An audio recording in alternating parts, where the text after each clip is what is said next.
Soyez les bienvenus dans cette bafouille d'un gentilhomme en devenir. Je suis Julien, votre hôte. Aujourd'hui, nous apprenons que Justin Bieber a décidé de se laver les cheveux à la bière avec un petit peu de levure pour se faire des dreadlocks. Telle est la méthode de la légende urbaine chez les dreadeux pour se faire des locks. C'est qu'une légende urbaine. C'est qu'une légende urbaine. Les dreadlocks de Justin Bieber posent un vrai problème. Voici lequel. Ce lundi 26 avril 2021, Justin Bieber a partagé une photographie sur Instagram où il dévoile sa coiffure actuelle et dreadlocks. Une nouvelle fois, le chanteur fait preuve d'appropriation culturelle et ça ne passe pas. On va voir pourquoi ça ne passe pas et à quel point ça ne passe pas. Allons voir ça. Il y a eu la grande peste de l'an 1000, mais tu vas voir la grande merde de l'an 2000.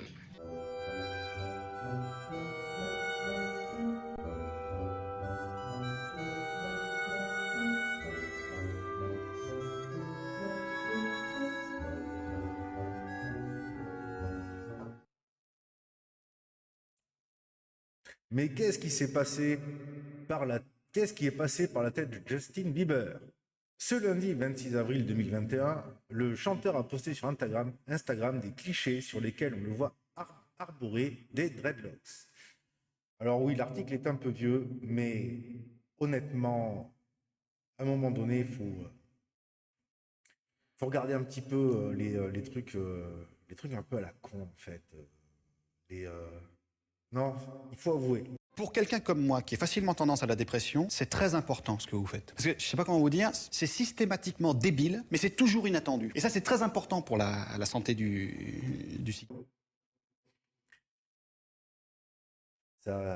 Moi, ça me fait rire, des phénomènes de société comme ça.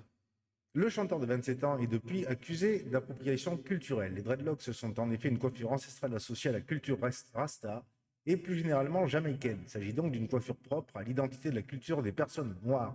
Justin Bieber, en tant que personne blanche, s'approprie ici une culture qui n'est pas la sienne et il n'est pas dans son coup d'essai. Donc voilà, là on a une bonne définition de l'appropriation culturelle. L'appropriation culturelle, c'est très simple. C'est tout ce qui vient de la culture africaine, particulièrement africaine en fait. Si un Européen décide de se l'approprier, eh bien non, c'est un refus catégorique. Un Européen n'a pas le droit de s'approprier de la culture africaine. Il n'en a pas le droit.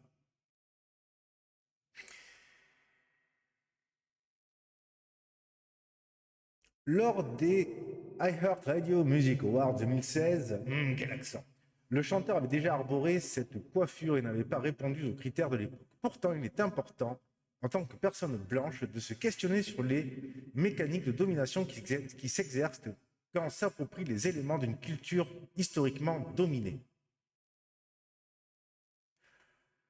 D'accord, je comprends mieux. Non, parce qu'à un moment donné, je me demandais si est-ce qu'on pouvait demander aux Africains d'arrêter de se servir d'assiettes, de fourchettes, de couteaux, enfin, de fourchettes, de couverts, en fait. Est-ce qu'on peut leur demander d'arrêter de se servir des couverts parce que c'est de l'appropriation culturelle?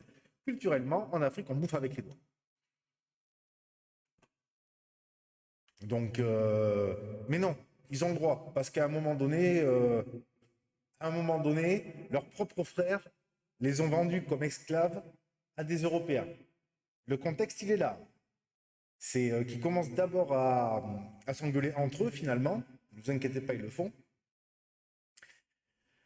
Au lieu de venir nous emmerder à nous. Je ne sais pas ce que vous en pensez. Dites-moi ce que vous pensez de l'appropriation culturelle dans les commentaires. Et dans le débat, restez court. Donc voilà, il faut être historiquement dominé. Les stars et l'appropriation culturelle, un vrai problème. C'est un vrai problème de société. Pour rappel, l'appropriation culturelle désigne à l'origine l'utilisation d'éléments matériels ou immatériels d'une culture par les membres d'une autre culture. Plus précisément, l'appropriation culturelle illustre une certaine dynamique de pouvoir. Elle s'exerce lorsqu'une culture dominante s'attribue des éléments de culture qui ont été systématiquement opprimés. Mabula Soumahoro, docteur en civilisation du monde anglophone, mais aussi spécialiste en études africaines américaines et de la diaspora noire africaine, l'affirmait en décembre 2016 à Libération. L'emprunt sans gêne, sans compréhension et sans compensation est indécent. Le métissage doit se faire sur la base de l'égalité. Si le métissage doit se faire sur la base de l'égalité, donc on part du principe que toutes les cultures se valent, et comme toutes les cultures se valent, finalement on peut s'emprunter les choses entre cultures puisque ça se vaut. C'est ça l'égalité, il me semble. Hein. Mais de l'autre côté, finalement, toutes les cultures ne sont pas si égales que ça. Puisque juste cette phrase, l'emprunt sans gêne, sans compréhension et sans compensation, est indécent. Là, moi, je vois une hiérarchisation, une hiérarchie des cultures. Et à l'heure actuelle, c'est ceux qui ont été opprimés.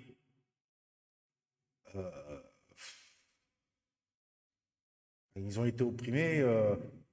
Donc, si je comprends bien, ils ont été opprimés pendant les colonies, mais dans ces cas-là, s'ils ont senti l'oppression, moi, j'aimerais qu'on m'explique pourquoi ils viennent chez nous, finalement.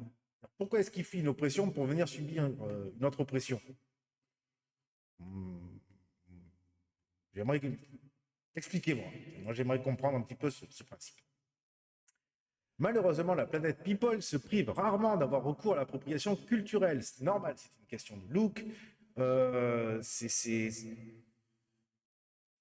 C'est pour rendre son corps plus beau, enfin normalement, c'est pour se démarquer, c'est pour X ou Y raison,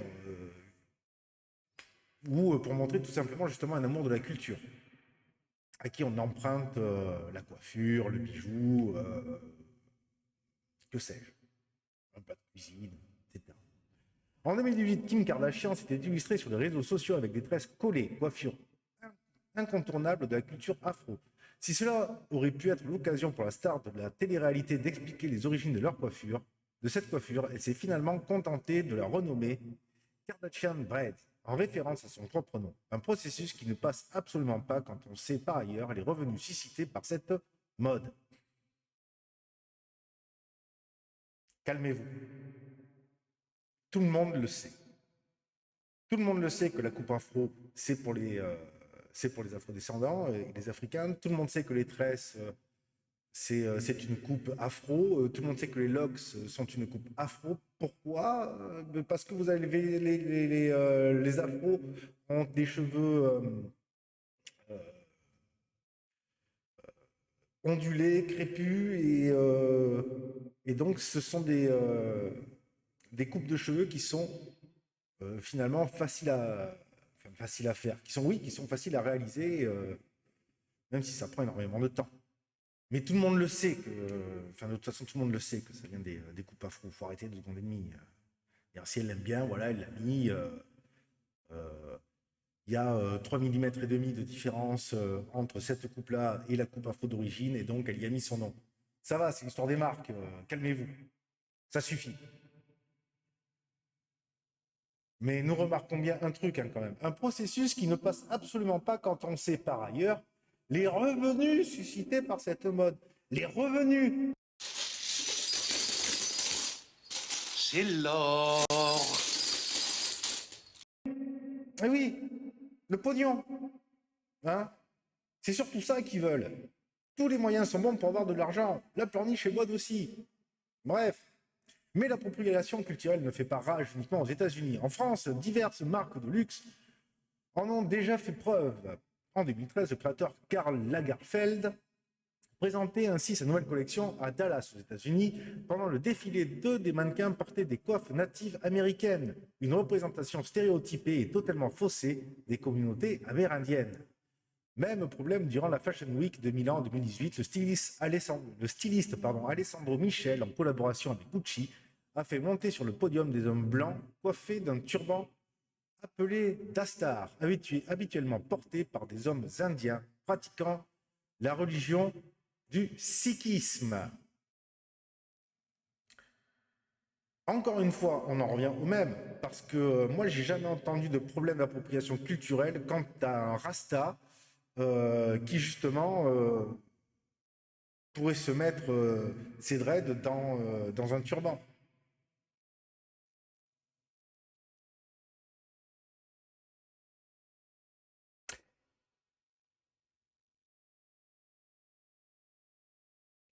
Euh, alors moi, finalement, ce que j'ai envie de dire de tout ça, c'est que soit Karl Lagerfeld aurait, parce qu'il était aux États-Unis, à Texas, enfin aux États-Unis, au Texas, pour correspondre au thème des Amérindiens, hein, qui, rappelons-le, sont les autochtones, et donc, et donc rappeler qui sont les autochtones des États-Unis, du sol américain. Donc peut-être qu'il ne faut pas forcément lui jeter la pierre à lui. En collaboration avec Gucci, fait monter des hommes blancs coiffés d'un turban appelé. Là, par contre, je vois pas où est le rapport. Et voilà, on a la photo. Qu'est-ce qui vient foutre là, le turban? Alors, je te dégaine. Ouais. Si les discriminations sont de plus en plus discutées et dénoncées à l'heure actuelle, reste que l'appropriation culturelle est encore bien tenace dans la sphère culturelle et médiatique. Pourtant, il faut rappeler l'importance de ne pas renforcer des stéréotypes discriminants et offensants en s'appropriant la culture d'autrui. Pour moi, cette phrase ne veut rien dire. C'est un tissu de gloubi-boulga qu'on a essayé d'entremêler pour, dans la réalité,